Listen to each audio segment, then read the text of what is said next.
Salam l'équipe, j'espère que vous allez bien. Yo, Inch'Allah, dans la vidéo, je vais faire le cours de leucémie chronique myéloïde et leucémie chronique lymphoïde. Le cours, je vais le faire comme sous forme d'une étude comparative pour faciliter la mémorisation. Donc, concentrez-vous avec moi et on va commencer. La leucémie chronique. On a deux types. On a l'ALC, c'est-à-dire leucémie lymphoïde chronique, et on a ALMC, c'est-à-dire leucémie myéloïde chronique. Donc, comme généralité, on a la leucémie lymphoïde chronique, touche beaucoup plus les gens âgés de 60 ans. Pour les gens âgés de moins de 30 ans, donc elle est exceptionnelle. Pour les gens moins de 20 ans, jamais observé des cas d'ALLC les gens qui ont un âge moins de 20 ans. D'accord.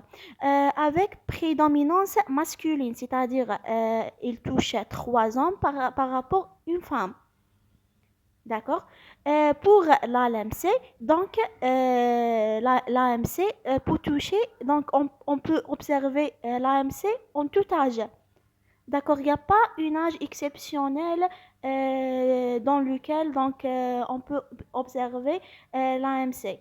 D'accord, donc l'AMC peut toucher tout âge. On peut le voir en tout âge. Elle est rare chez les enfants. Pour la prédominance, donc il n'y a pas de prédominance. Donc l'AMC peut toucher l'homme comme les femmes avec la même pourcentage. Donc, concernant la deuxième partie, c'est la physiopathe. Donc, pour l'ALC, c'est très facile. Donc, concentrez-vous avec moi. Donc, premièrement, on a les LB matures vont subir une mutation, ce qui va entraîner la transformation de ces LB matures-là vers des cellules cancéreuses. D'accord? Puis ces cellules cancéreuses vont proliférer la moelle osseuse, ce qui va entraîner une infiltration de la moelle. Donc l'infiltration de la moelle osseuse va entraîner l'insuffisance médulaire, qui se traduit sur le plan biologique par l'insuffisance sanguine et qui se traduit sur le plan clinique par l'anémie, par l'infection et aussi par les hémorragies. D'accord? Puis ces LB anormaux vont migrer à travers le sang vers autres organes. Donc il y a ici une petite remarque qui dit que les LB anormaux au niveau du sang donc vont produire des auto-anticorps. Ces auto-anticorps vont entraîner la chayaï, c'est-à-dire anémie hémolytique auto-immune. Donc, l'anémie FLALC se traduit, ou bien plutôt se produit par deux mécanismes. Le premier, c'est l'insuffisance médulaire qui va entraîner l'insuffisance sanguine. Et la deuxième mécanisme par les auto-anticorps. D'accord. C'est simple. Puis, comme on a dit, les LB anormaux vont migrer à travers le sang vers les autres organes, parmi lesquels on a les ganglions lymphatiques, ce qui va entraîner des adénopathies en 70% des cas. D'accord. Et l'autre organe, c'est la rate, qui va entraîner la splénomégalie. C'est simple. Et pour la physiopathe de ALMC, donc commence à partir des facteurs de risque environnementaux. Par exemple, on a les radiations ionisantes plus le benzène. Ces facteurs de risque vont entraîner des mutations au niveau de cellules souches hématopoïétiques. Cette mutation, elle est de type de translocation entre deux chromosomes. Le chromosome 9 qui porte le gène ABL et le chromosome 22 qui porte le gène BCR. D'accord? Cette mutation-là va conduire à la formation d'un nouveau chromosome qui s'appelait la Philadelphie, donc le chromosome de Philadelphie. Ce chromosome porte la fusion entre les deux gènes BCR plus ABL. Donc ce gène code pour une protéine qui s'appelait l'oncoprotéine. Est-ce que c'est clair? Donc, ce gène appelé pour, ou bien code pour l'oncoprotéine, اللي عنده l'action d'un tyrosine kinase. Quelles sont les fonctions de tyrosine kinase? On a la tyrosine kinase empêche l'apoptose, donc augmenter et stimuler la prolifération de toute la ligne granulocytaire et surtout la PNN, et aussi dégrader la protéine qui est responsable de l'adhésion entre les cellules précurseurs avec la niche médulaire. D'accord, donc هنايا هاد البروتين راح يدير هاد les actions. Donc inhiber l'apoptose, augmenter la prolifération ou bien stimuler la prolifération et aussi inhiber et empêcher l'adhésion des cellules précurseurs avec la niche médulaire. Donc, ce qui va entraîner la myélémie. D'accord, c'est-à-dire la présence des cellules précurseurs le sang. Ou les cellules ont un tropisme vers la rate, ce qui va entraîner la splénomégalie. C'est simple, donc se commence à partir les facteurs de risque. Les facteurs de risque vont entraîner mutation au niveau de cellules souches hématopoïétiques type translocation entre le chromosome 9 et le chromosome 22, ce qui va entraîner, ce qui va produire un nouveau chromosome qui s'appelait la Philadelphie. La Philadelphie porte un gène de fusion entre le BCR plus la BL qui code pour une protéine qui s'appelait l'oncoprotéine qui a l'action d'un tyrosine kinase. Donc l'action d'un tyrosine kinase inhibe l'apoptose, stimule la prolifération et aussi dégrade la protéine responsable d'adhésion entre les protéines précurseurs avec la niche médulaire, ce qui va entraîner la myélémie. Ces cellules au niveau du sang ont un tropisme vers la rate, ce qui va entraîner la splénomégalie. C'est très simple. Donc, sur le plan clinique, l'ALLC se traduit par un syndrome tumoral, donc la splénomégalie plus les adénopathies qui sont multiples et généralisées, bilatéraux et systémiques. D'accord, un syndrome infectieux plus syndrome anémique. Et concernant l'ALMC, donc se traduit sur le plan clinique par la splénomégalie, donc qui est présente dans environ 95% des cas et beaucoup plus dépasse l'ombilique. Et on a aussi un douleur provoquée à la pression du sternum.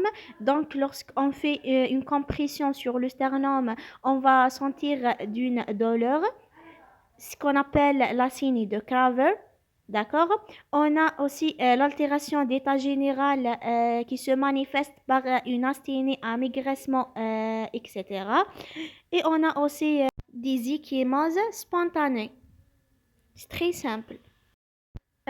Donc pour le plan biologique, pour l'ALC, donc on va demander l'hémogramme FNS plus frottis sanguin. Donc le FNS, on va trouver anémie, thrombopénie plus hyperlymphocytose. D'accord. Pour le frottis sanguin, on va voir l'aspect de lymphocytes. Les lymphocytes ont un aspect normal, monomorphe, avec une inversion de l'équilibre leucocytaire, avec présence du noyau nu. Quelle est l'origine de ces noyaux? Donc, lorsqu'on met en évidence les cellules sur la lame, donc à ce moment-là, donc ces cellules vont éclater et les noyaux vont sortir. Et ces noyaux nus vont se manifester sur le frottis sanguin, se forment des ombres de Gombrich. Aussi, on peut demander l'immunophénotypage des lymphocytes sanguines. Cet examen elle est essentiel pour affirmer le diagnostic et permet de déterminer le score de Matut. Donc, l'immunophénotypage permet d'identifier les immunoglobulines de surface, l'expression de CD5, l'expression de CD23, l'expression de CD79B et l'expression de FMC7. Donc, lorsque la résultat de score de Matut égale 4 ou bien 5, évoque le diagnostic d'une ALLC. Donc, concernant la leucémie myéloïde chronique ou bien l'ALMC, on va demander l'hémogramme et on va trouver une anémie, une thrombocytose, hyperleucocytose avec la myélémie plus de 20%. D'accord? On va demander aussi l'amidulogramme. Donc, l'amidulogramme confirme l'hyperplasie granuleuse. Pourquoi? Parce que comme on a dit déjà, que le chromosome Philadelphie code pour un oncoprotéine qui a l'action d'un tyrosine kinase. La tyrosine kinase stimule la prolifération. Donc, l'amidulogramme, donc par lequel on peut voir la colonisation des granulocytes de la moelle osseuse ou bien l'hyperplasie granuleuse. C'est très simple. Et on va demander la karyotype. La karyotype, c'est-à-dire pour voir le chromosome de Philadelphie. On peut le voir dans 95% des cas. Et on peut demander aussi la biologie moléculaire, c'est-à-dire pour voir le type de mutation. Il y a translocation entre les deux chromosomes 8 et 22. D'accord. Et on a autre exploration aussi. Par exemple, on a l'augmentation du taux de l'LDH, la diminution de phosphatase alcaline, l'augmentation de vitamine B12 et aussi hyperuricémie. Comment hyperuricémie? Donc, on a la dégradation des cellules myéloïdes, le sang. Donc, on a la libération de l'hypurine et comme on veut le savoir déjà que la purine fait partie des compositions de l'ADN. Donc, les purines vont métaboliser en acide urique, ce qui va entraîner l'hyperuricémie. C'est très simple. Donc, pour conclure, donc pour l'ALLC, on va demander FNS frottis sanguin plus immunophénotypage qui affirme le diagnostic. Et pour l'ALMC, on va demander l'hémogramme, donc FNS, l'amidulogramme, la karyotype et la biologie moléculaire. C'est très simple. Donc voilà, j'ai arrivé le diagnostic différentiel pour l'ALLC. Donc devant une lymphocyte polyclonale, l'ALLC fait diagnostic différentiel avec la mononucléose infectieuse et les infections acytomégalovirus et aussi la syphilis. Et devant un lymphocytose monoclonale, donc l'ALLC fait diagnostic différentiel avec les lymphomes avec dissémination sanguine qui sont les lymphomes de Manteau, lymphomes vileux et les lymphomes folliculaires. Et aussi la fait diagnostic différentiel devant une lymphocytose monoclonale avec la leucémie prolymphocytaire T. D'accord. Pour les diagnostics différentiels du ALMC, on a devant la splénomégalie, on a l'HTP, c'est-à-dire l'hypertension portale. On a les infections, les infections, les inflammations, les tumeurs, les maladies de surcharge et les hémopathies comme leucémie aiguë, le syndrome myéloprolifératif et lymphoprolifératif. D'accord? Devant la myélémie, on va suspecter d'une infection chronique, la tuberculose des organes hématopoïétiques et aussi l'hémolyse aiguë et les hémorragies et les proliférations malignes. D'accord? On a aussi autre syndrome myéloprolifératif. Par exemple, si on a une splénomégalie plus animée, donc on va suspecter d'une splénomégalie myéloïde.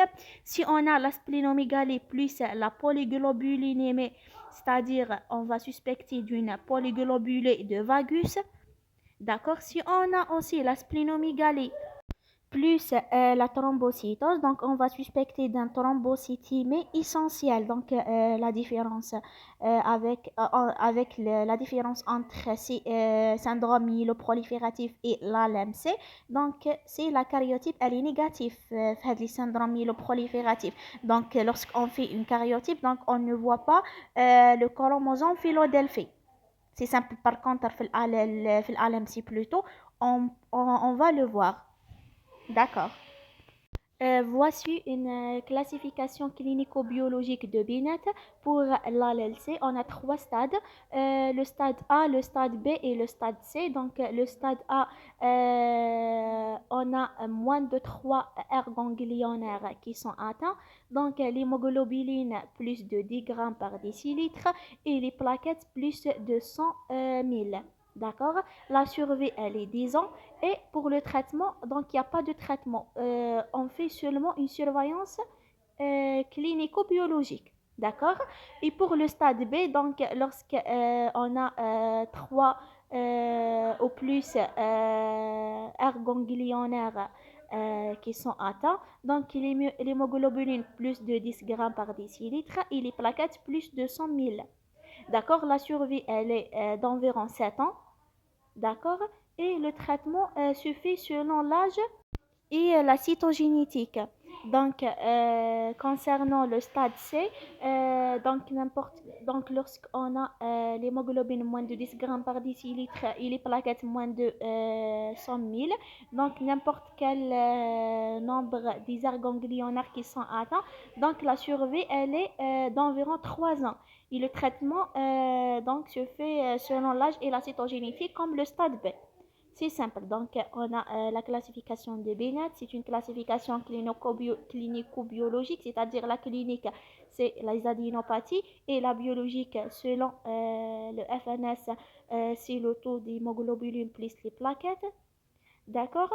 Et selon les stades, on va déterminer la survie et le traitement aussi. On a ici les complications de la LLC. On a les complications infectieuses, que ce soit les infections virales ou bien bactériennes. On a aussi les complications hématologiques. Par exemple, on a la CHAI, l'anémie hémolytique auto-immune, la PTAI, c'est-à-dire la purpura thrombopénique auto-immune. On a l'insuffisance médulaire. D'accord? Et on a le syndrome de Richter. Donc, je vais l'expliquer. Le syndrome de Richter. Donc, il y a في LLC au lieu إنه يقعد هاد comme maladie indolente ou bien une maladie lente, la LLC va évoluer par la transformation cytologique des lymphocytes vers des cellules plus agressives, c'est-à-dire évoluer à une lymphome. Donc, la LLC, par une transformation cytologique, la LLC va transformer vers une lymphome. C'est ça le syndrome de Richter. On a aussi des complications. Par exemple, on a les cancers ou bien les néoplasies secondaires on peut les voir d'environ 6 jusqu'à 10% des cas. Donc, concernant le traitement de leucémie chronique, pour l'ALLC, donc le but de traitement pour le sujet âgé, le but c'est contrôler la maladie et aussi respecter la qualité de vie. Et pour le sujet jeune, augmenter la survie et obtenir la bonne réponse de traitement. D'accord? Et la décision thérapeutique basée sur le stade évolutif de la maladie et aussi les facteurs pronostiques. Les moyens, on a les alkylants, ce sont des chimiothérapies. On a les analogues du purine. On a la thérapie ciblée par les anticorps monoclonaux. Et on a aussi la greffe des cellules souches hématopoïétiques pour les sujets jeunes à pronostic péjoratif. Maintenant, je vais passer le traitement de ALMC. Donc, pour le but, donc on a deux buts. Pour le but classique, c'est-à-dire avant la découverte des médicaments actuels. Donc, quel est le but? Donc, le but classique, c'est seulement améliorer l'état du patient et prévenir les complications. Parce que le but de traitement, il lutte contre les complications parce que la cause de ce maladie-là, donc elle est là. Donc la mutation est persistante. Et parmi les moyens thérapeutiques classiques, on a la monochimiothérapie, par exemple l'interféron alpha-2b et l'hydroxyurée. On a aussi la greffe de la moelle osseuse. Mais maintenant, les recherches médicaux ont pu découvrir d'autres médicaments actuels qui peuvent lutter contre la cause de ce maladie, c'est-à-dire masquer la mutation, donc la translocation. D'accord? Donc, le but de ces traitements-là, donc, travaille sur l'espérance de guérison et aussi le pronostic. Parmi ces médicaments-là, on a l'ITK, c'est-à-dire les inhibiteurs de la tyrosine kinase. Par exemple, première génération, on a l'hémotinib. Deuxième génération, la dozotinib. Troisième génération, on a la panotinib. C'est très simple. J'espère qu'on a compris. هنا نكون وصلنا لافين تاع هاد لا فيديو. جي essayé le max de faciliter les choses. نتلاقاو في les prochains vidéos ان شاء الله. Portez-vous bien et merci pour votre attention.